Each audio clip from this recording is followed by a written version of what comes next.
Hello, my dear friends. This is Grish Rawat once again with a lecture of carbon is compound of class 10th.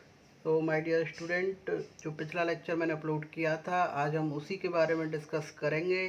थोड़ा सा कुछ बच्चों को कुछ doubt आ रहे थे, प्रॉब्लम्स आ रही थी, और जैसा मैंने आपको बताया था कि अगर किसी बच्चे को कोई डाउट या प्रॉब्लम आती है तो मैं उसके लिए अलग से वीडियो बनाऊँगा।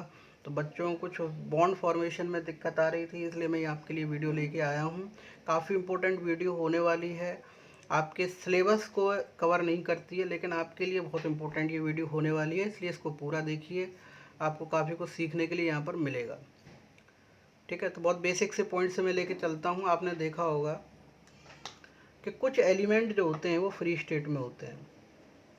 एलिमेंट्स आप जानते ही हैं, hydrogen, helium, lithium, beryllium, boron, carbon, nitrogen, ये बहुत सारे होते हैं। ठीक है, तो कुछ एलिमेंट फ्री स्टेट में होते हैं, कुछ कुछ मतलब ना के बराबर, जिसमें कौन कौन से एलिमेंट आते हैं। एक तो नोवल गैसेस आती हैं, और दूसरा आपके गोल्ड और प्लेटिनम आते हैं। ये कभी भी रिएक्ट नहीं करते हैं। बाकी जितने भी एलिमेंट हैं जनरली कौन से फॉर्म में पाए जाते हैं, कंबाइंड स्टेट में पाए जाते हैं। अब वो कंबाइन करते क्यों हैं, आप एक चीज़ को समझिए कि बॉन्ड कब बनते हैं। बॉन्ड मतलब एक तरीके से किसी भी ज़रूरत में, जैसे मान लीजिए मुझे मेरे घर में 4 रोटियां बनी हैं, ठीक है, और मैं 5 खाता हूँ, मम्मी ने 4 बनाई हैं, और मेरा मित्र जो है वो बगल में रहता है। तो मैंने वो 4 रोटी खाई, लेकिन मेरा पेट नहीं भरा, क्योंकि मुझे कितनी रोटियों की ज़रूरत थी, 5 की ज़रूरत थी। तो मैं क्या करूँगा, अपने बगल वाले दोस्त के पास जाऊँगा, है ना, तभी तो स्टेबल माना जाऊँगा, क्योंकि मेरी डिमांड कितने की थी, 5 की थी। क्लियर है। तो कहने का मतलब ये है कि जो बॉन्ड फॉर्मेशन होता है उसका रीज़न ये होता है, कोई भी एलिमेंट तब बॉन्ड बनाता है जब उसको ज़रूरत होती है। अब ज़रूरत हम कैसे पता लगाएंगे किसको कितनी ज़रूरत है, तो देखिए उसके लिए आपको थोड़ा सा नोबल गैसेस को पढ़ना पड़ेगा। तो देखिए जो नोबल गैसेस जो होती हैं, जो इनर्ट गैस होती हैं, नोबल क्यों कहते हैं, क्योंकि ये किसी से रिएक्ट नहीं करती, इनर्ट नहीं कहते। तो देखिए जो नोबल गैसेस जो होती हैं उनकी बार वाली सेल में कितने इलेक्ट्रॉन्स होते हैं, 8 इलेक्ट्रॉन्स होते हैं, 8 इलेक्ट्रॉन। और 8 इलेक्ट्रॉन्स होने के बाद में जितनी भी नोबल गैसेज हैं वो रिएक्ट करना क्या कर देती हैं, बंद। तो यहाँ से आप एक कंक्लूजन निकाल सकते हैं कि कोई भी एलिमेंट जब तक रिएक्ट करता है, जब तक कि उसकी बार वाली सेल में कितने इलेक्ट्रॉन्स नहीं हो जाते, 8 नहीं हो जाते हैं। ठीक है, 8 इलेक्ट्रॉन होने का मतलब ये है कि उनका पेट भर गया, और पेट भर गया तो वो रिएक्ट नहीं करेंगे। क्लियर है। लेकिन जिन एलिमेंट के पास में सिर्फ एक ही सेल है, जैसे हाइड्रोजन और हीलियम, समझिए इस चीज़ को, हाइड्रोजन और हीलियम इसके पास सिर्फ एक सेल होती है, तो ये कितने मैक्सिमम कितने इलेक्ट्रॉन को अपनी सेल में एकोमोडेट कर सकता है, 2। ठीक है, अगर किसी भी एलिमेंट के पास में सिर्फ एक ही सेल है तो उसमें मैक्सिमम कितने इलेक्ट्रॉन्स आ सकते हैं, 2 इलेक्ट्रॉन्स आ सकते हैं। अगर इससे ज़्यादा है तो कितने आने चाहिए, 8 आने चाहिए। ये हमें कहाँ से पता चला, ये नोबल गैस कंसेप्ट से पता चला। क्लियर है। तो नोबल गैसेस जो होती हैं वो मोनो एटॉमिक होती हैं। मोनो मतलब सिंगल एटॉमिक, वो किसी के साथ रिएक्ट नहीं करती, क्योंकि उनका पेट पहले से ही भरा हुआ है, वो पहले से ही स्टेबल हैं। और कोई भी एलिमेंट अगर रिएक्ट कर रहा है तो उसका मेन रीज़न है स्टेबिलिटी को अचीव करने के लिए। और स्टेबिलिटी कब मिलेगी उसको, कब वो पूरी तरीके से स्टेबल होगा, जब उसका कॉन्फ़िगरेशन, जब उसकी बार वाली सेल में 8 इलेक्ट्रॉन्स हो जाएंगे। तो ये चीज़ क्लियर हो गई होगी। चलिए, यही लिखा हुआ है इसमें। अब बात करते हैं कार्बन की, है ना, क्योंकि सबसे इम्पोर्टेंट तो कार्बन ही है। कार्बन को ही आपको रीड करना है अच्छी तरीके से। और कार्बन ये पहले में ही मैं पिछले लेक्चर में कंप्लीट कराया हुआ है, लेकिन कुछ डाउट आ रहे थे इसलिए दोबारा करा रहा हूँ। तो देखिए हम ये अच्छी तरीके से जानते हैं, जैसे हाइड्रोजन है, कार्बन है, जैसे कार्बन कौन से बॉन्ड बनाता है, कोवलेंट बॉन्ड बनाता है। कोवलेंट बॉन्ड कब बनते हैं ये आपको पता है, जब 2 एलिमेंट के बीच में इलेक्ट्रॉन की बराबर की शेयरिंग हो रही होती है। कैसे, जैसे मान लीजिए कि आपने कोई बिजनेस स्टार्ट किया, उसमें 1 लाख रुपीज़ खर्च हो रहे हैं आपके, ठीक है, लेकिन आपके पास कितने 50,000 रुपीज़ हैं। तो आप क्या करेंगे, तो आप एक ऐसा दोस्त ढूंढेंगे जो आपको 50,000 रुपये आपके बिजनेस में लगा सके और आपका पार्टनर बन जाए। और पार्टनर बनने के बाद में दोनों के दोनों स्टेबल हो जाए। है ना। हम कोई बिजनेस कर रहे हैं तो क्यों, स्टेबिलिटी के लिए। क्लियर है। तो कोई भी एलिमेंट जब तक रिएक्ट करता है जब तक वो स्टेबल नहीं हो जाता, और जहाँ पर शेयरिंग से अगर वो स्टेबल हो रहा है, शेयरिंग यानी कि इक्वल शेयरिंग, बराबर की, ऐसा कभी नहीं हो सकता कि एक ने 2 दे दिया और एक ने 1 दे दिया। शेयरिंग हमेशा म्यूचुअल होनी चाहिए, शेयरिंग हमेशा बराबर की होनी चाहिए, ये कंडीशन है। शेयरिंग कैसी होनी चाहिए, म्यूचुअल होनी चाहिए। तो देखिए इसके लिए हमने बहुत बेसिक सा एग्जांपल लिया था, और ये मैंने आपको बताया था कि जैसे मान लीजिए कि ये जो कार्बन है, कार्बन का एटॉमिक नंबर दोस्तों 6 होता है, और 6 होता है तो देखिए इसकी पहली सेल में 2 इलेक्ट्रॉन होते हैं और दूसरी सेल में 4 इलेक्ट्रॉन होते हैं। अब ये आप खुद बताइए कि इसको कितने इलेक्ट्रॉन की ज़रूरत है। भाई 4 हैं, बाहर वाली सेल है, पहली तो भर गई, पहली में कितने होने चाहिए थे, 2, अब 2 हो गए तभी तो इस यहाँ पर 4 आए, क्योंकि टोटल कितने थे इसके पास, 6 थे। तो अब ये कितने बॉन्ड बनाएगा, ऑब्वियस सी बात है। आप कहेंगे कि सर इसको 4 इलेक्ट्रॉन और चाहिए, है ना। तो जब 4 इलेक्ट्रॉन और चाहिए तो यहाँ पर ये बॉन्ड कितने बनाएगा, 4, क्योंकि देखिए एक बॉन्ड का मतलब आप समझ लीजिए कि अगर कार्बन एक बॉन्ड बना रहा है, ठीक है, किसी एलिमेंट के साथ में, जैसे हाइड्रोजन के साथ, तो उसका मतलब होता है 2 इलेक्ट्रॉन। अगर 2 बॉन्ड बना रहा है तो इलेक्ट्रॉन हो गए 4, 4 कैसे, 2 पहले वाले के और 2 दूसरे वाले के, बीच में 4 रखे जाएंगे। और अगर 3 बॉन्ड बना रहा है तो कितने इलेक्ट्रॉन हो गए वहाँ पर, 6 हो गए, 3 इसके और 3 इसके। मैं एक एक एग्जाम्पल से या 2 एग्जाम्पल से इन सारी चीज़ों को मैं आपको क्लियर करने की कोशिश करता हूँ। तो देखिए ज़रा, एक पेज में ले लेता हूँ ज़रा यहाँ से, और फिर मैं आपके कुछ कंसेप्ट को क्लियर करता हूँ।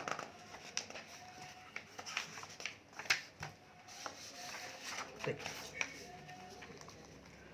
तो हम एल्कीन और एल्काइंस के एक एक 2 एग्जाम्पल से सीखेंगे, क्योंकि ये काफ़ी इंपॉर्टेंट टॉपिक है। अगर आपको ये चीज़ क्लियर नहीं होगी दोस्तों तो फिर आपको पूरे चैप्टर में दिक्कत हो जाएगी।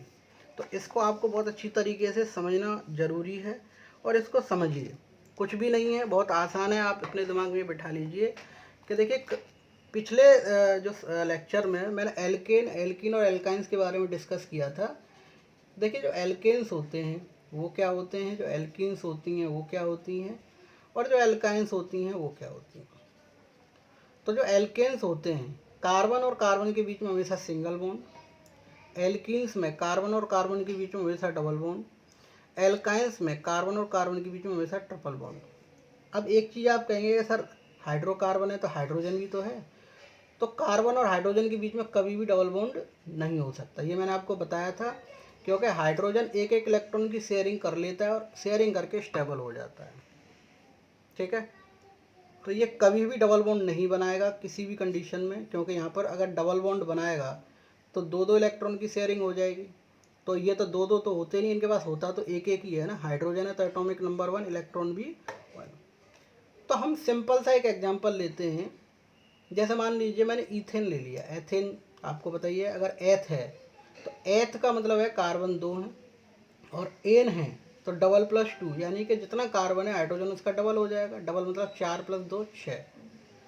उसी का अगर एथेन का मैं ईथीन बनाता हूँ तो C2H4 हो जाएगा दोस्तों, एग्जैक्टली डबल। जितने कार्बन होंगे हाइड्रोजन उसके डबल। और एल्काइन में जितने कार्बन है हाइड्रोजन उसमें से भी, देखिए ये तो और 2 माइनस कर दीजिए। सिर्फ किस किस का डिफरेंस है, एल्कीन और एल्काइन में, they all are differ by 2। Hydrogen atom यहाँ पर कितने से डिफर कर रहा है, सिर्फ 2 से डिफर कर रहा है। अब यहाँ पर देखिए कंसेप्ट कि C2H6 है, इसको मैं इलेक्ट्रॉन डॉट के उससे ही बताऊंगा और आपको बॉन्ड के हिसाब से ही बताऊंगा। तो पहले बॉन्ड के हिसाब से देख लीजिए कि कार्बन कितने हैं, 2 हैं, तो 1 क्योंकि एल्केन है, और कार्बन कार्बन के बीच में बॉन्ड कितने लगेंगे, सिंगल लगेंगे। अब कार्बन मैक्सिमम कितने बॉन्ड बनाता है, 4।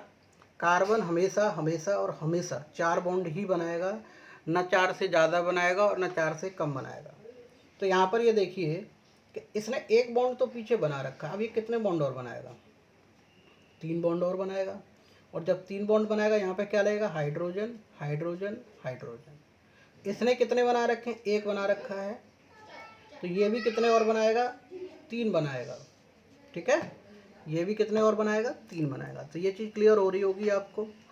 अब जब ये 4 बना दिए हैं, यानी कि 4 का मतलब 8 इलेक्ट्रॉन, अगर कार्बन ने 4 बॉन्ड बना दिए तो भाई एक बॉन्ड का मतलब क्या हो गया यहाँ पे 2 इलेक्ट्रॉन। चलिए इलेक्ट्रॉन डॉट से समझने की कोशिश करते हैं कि यहाँ पर ये कार्बन है, इस बॉन्ड को आपने हटाया, यहाँ पर 2 इलेक्ट्रॉन रख दिए, यहाँ पर हाइड्रोजन रख दिया, यहाँ पर ये देखिए यहाँ पर हाइड्रोजन रखा 2 इलेक्ट्रॉन रखे, यहाँ पर हाइड्रोजन रखा 2 इलेक्ट्रॉन रखे, यहाँ पर हाइड्रोजन रखा 2 इलेक्ट्रॉन रखे, एक कार्बन का और एक हाइड्रोजन का। तो बराबर की शेयरिंग हो रही है ना, कार्बन भी एक दे रहा है और हाइड्रोजन भी अपना बीच में एक रख रहा है, शेयरिंग कर रहा है। ठीक है, तो इसको कितने चाहिए थे 2, इसको कितने चाहिए थे 2, क्योंकि एक ही सेल है ना इनके पास। तो लेकिन कार्बन को कितने चाहिए थे 8। तो आप देख सकते हैं ये बन गए। ऐसे ही थोड़े से आप प्रैक्टिस कीजिए, जैसे C3H8 का बनाइए डबल+2 प्रोपेन, C5H12 का बनाइए पेंटेन, कुछ प्रैक्टिस कीजिए। ठीक है, अब थोड़े से हम इनकी बात करते हैं, एल्कीन्स की बात कर लेते हैं थोड़े से कि एल्कीन्स में क्या होगा। देखिए कार्बन और कार्बन के बीच में डबल बॉन्ड होंगे। अगर एल्कीन है तो एल्कीन का मतलब यह है कि कार्बन और कार्बन के बीच में डबल बॉन्ड ऑब्वियस सी बात है होंगे ही होंगे। तो यहाँ पर ये मैंने कार्बन रखा दोस्तों, और इस कार्बन के साथ में मैंने डबल बॉन्ड लगाया, ये कार्बन। ठीक है, कार्बन कार्बन में डबल बॉन्ड लगाया। अब एक चीज़ देखिए कि इस कार्बन ने कितने बॉन्ड बना लिए 2, तो कितने बॉन्ड और बनाएगा ये 2, 4 ही तो बना सकता है मैक्सिमम। तो एक हाइड्रोजन यहाँ रखा, एक हाइड्रोजन यहाँ रखा। इस कार्बन ने कितने बॉन्ड बना लिए 2, तो मैक्सिमम कितने और बनाएगा, अभी 2 और बनाएगा। क्लियर हो रहा होगा, तो 4 हो गए। देखिए इसके भी 4 हो गए और इसके भी। इलेक्ट्रॉन डॉट स्ट्रक्चर आप बनाना चाहते हैं तो वो भी आप बना सकते हैं। यहाँ पर देखिए डबल बॉन्ड है तो इलेक्ट्रॉन कितने आएंगे 4, यहाँ पर इसने हमने 2 इसने रख दिए और 2 इसने रख दिए। बाकी यहाँ पर सिंगल बॉन्ड है, वहाँ पर इलेक्ट्रॉन्स आएंगे 2, यहाँ पर देखिए क्लियर हो रहा होगा ये आपको। ठीक है, तो हाइड्रोजन सिंगल बॉन्ड की जगह हमने 2 इलेक्ट्रॉन। अब देखिए इसके 2 हो गए, इसके 2 हो गए, इसके 2 हो गए, इसके 2 हो गए। क्लियर है, इस वाले कार्बन के 8 हो गए और इस वाले कार्बन के भी 8 हो गए। तो ये बॉन्ड बना। अब बात थोड़ा डिफरेंट एग्जांपल ले लेते हैं, जैसे कि मैं ब्यूटीन ले लेता हूँ। ब्यूटीन, तो ब्यूट का मतलब कार्बन कितने हो जाएंगे 4 हो जाएंगे। ब्यूट का मतलब कार्बन कितने हो जाएंगे 4 हो जाएंगे। और ईन है तो जितने कार्बन होंगे हाइड्रोजन उसके एग्जैक्टली डबल हो जाएंगे। ईन है ना, अगर एन होता तो डबल+2। चलिए अब कार्बन 4 हैं तो बॉन्ड के टर्म्स में देखते हैं 1 2 3 और 4। अब बात आती है कि सर डबल बॉन्ड कहाँ पे लगाएंगे, क्योंकि ये तो ब्यूटीन है और ब्यूटीन है तो डबल बॉन्ड आएगा। तो देखिए डबल बॉन्ड पहली पोजीशन पे आता है हमेशा। कब तक ये भी मैं बताऊंगा। अभी आपको ये समझना है कि अगर ब्यूटीन लिखा हुआ है, इन लिखा हुआ है, तो डबल बॉन्ड पहली पोजीशन पे आएगा। तो ये जो कार्बन है ये दिख रहा है आपको, ये पहला कार्बन एटम यही है, तो यहाँ पर हम क्या लगाएंगे डबल बॉन्ड लगाएंगे। क्लियर है, यहाँ पर डबल बॉन्ड लगा दिया, या आप डबल बॉन्ड यहाँ, क्योंकि या तो ये पहला हो सकता है या ये पहला हो सकता है। ये दोनों पहले कार्बन एटम नहीं हो सकती है, तो बीच में है। या तो ये यहाँ से आप चैन की शुरुआत करेंगे या यहाँ से स्टार्टिंग करेंगे। चलिए यहाँ पर सिर्फ एक ही जगह डबल बॉन्ड लगाना है, हर जगह डबल बॉन्ड नहीं आएगा। ये चीज़ भी आप क्लियर कर लें अपने दिमाग में, एक ही जगह आएगा। तो जब इसने डबल बॉन्ड बना दिया तो देखिए ये कितने बॉन्ड और बनाएगा। देखिए इस कार्बन ने 2 ही तो बॉन्ड बना रखे हैं, तो कितने बॉन्ड और बनाएगा अभी ये 2 बॉन्ड और बनाएगा। क्लियर है। अब ये देखिए इस वाले कार्बन ने कितने बॉन्ड बना रखे हैं 2 और 1 3, तो ये कितने बॉन्ड और बनाएगा। ठीक है, एक और बनाएगा, यानी कि 2 1 3 और 1 4। इस कार्बन को देखिए एक पीछे और एक आगे, 2 बना रखे हैं तो कितने और बनाएगा 2 और बनाएगा, हाइड्रोजन आ जाएंगे। इस कार्बन को देखिए कितने और बनाएगा, 1 बना रखा है तो 3 और बनाएगा। क्लियर हो गया होगा, कुछ भी नहीं है ना। तो आप क्या कर सकते हैं, यहाँ से इसको आप इलेक्ट्रॉनिक डॉट स्ट्रक्चर में कैसे लेके आएंगे। डबल बॉन्ड है हटा दीजिए, यहाँ पर 4 इलेक्ट्रॉन, यहाँ पे 2 2, इस तरह से आप रख सकते हैं। ये मैं आपको क्लियर कर चुका हूँ। उसके बाद देखिए एल्काइंस, एक छोटा सा एग्जांपल एल्काइंस का। जैसे मान लीजिए कार्बन 2 हैं तो एल्काइंस है तो ट्रिपल बॉन्ड आएगा, यानी कार्बन और कार्बन के बीच में ट्रिपल बॉन्ड लगा दिया। तो जब इसने कितने बॉन्ड बना लिए 3, तो ये कितने बॉन्ड और बना सकता है, 1 और बना सकता है। इसने कितने बॉन्ड बना लिए 3, तो कितने बॉन्ड और बना सकता है, 1 और बॉन्ड बना सकता है। तो 4 बॉन्ड दोनों ने बना लिए। यहाँ पर इलेक्ट्रॉन डॉट स्ट्रक्चर आप क्या करेंगे, ये 3 बॉन्ड का मतलब क्या हो गया, कार्बन और कार्बन के बीच में 1 2 3 इसने रख दिया अपने, क्योंकि 4 ही तो थे, 1 2 3। तो यानी 3 जब इसने एक रख दिए पीछे, तो 1 बचा, जो इसे 1 आगे रख देगा। यहाँ पर देखिए ये बन गया, यहाँ पर 1 ये रख दिया। ठीक है, तो हाइड्रोजन हाइड्रोजन ये पूरा कंप्लीट हो गया। ऐसे मान लीजिए कि पेंटाइन ले लिया तो C5H8 हो जाएगा। क्यों हो जाएगा, क्योंकि अगर इन होता तो डबल होता, हाइड्रोजन इसका डबल होता, एन होता है तो डबल प्लस 2 होता, और आयन है तो डबल में से ही -2 कर दीजिए, सिर्फ दो दो हाइड्रोजन एटम का डिफरेंस है। तो C5 1 2 3 इसको कहते हैं पेंटाइन, YNA, 1 2 3 4 और 5, ये चीज़ क्लियर हो रही होगी। तो यहाँ पर ये देखिए कि ट्रिपल बॉन्ड का फॉर्मेशन देखेंगे हम कि 1 2 3 4 5, तो ट्रिपल बॉन्ड कहाँ लगेंगे, पहले कार्बन एटम पे, क्योंकि पोजीशन यहाँ पे नहीं दे रखी, या तो ये पहला हो सकता है या ये पहला हो सकता है। तो मान लीजिए कि सर आप इसको पहला कर दीजिए, चलिए मैंने ये कर दिया, तो यहाँ पे हाइड्रोजन कितने आएंगे, 1, क्योंकि 3 इसने बना लिए, एक पीछे बनाएगा, 4 हो गए। इसका देखिए इस वाले कार्बन का, तो 3 ये रहा और 1 ये रहा, यानी कि टोटल 4 इसने बना लिए, तो ये तो ज़रूरत है नहीं। अब इस वाले कार्बन को देखिए, एक पीछे और एक आगे, यानी कि 2 बना लिए और 2 और बनाएगा ये। इस वाले कार्बन को देखिए, 1 और 1 2, तो कितने और बनाएगा, 2। लेकिन इस वाले कार्बन को देखिए कितना बना रखा है, 1, तो कितने और बनाएगा, यहाँ पर 3 बनाएगा।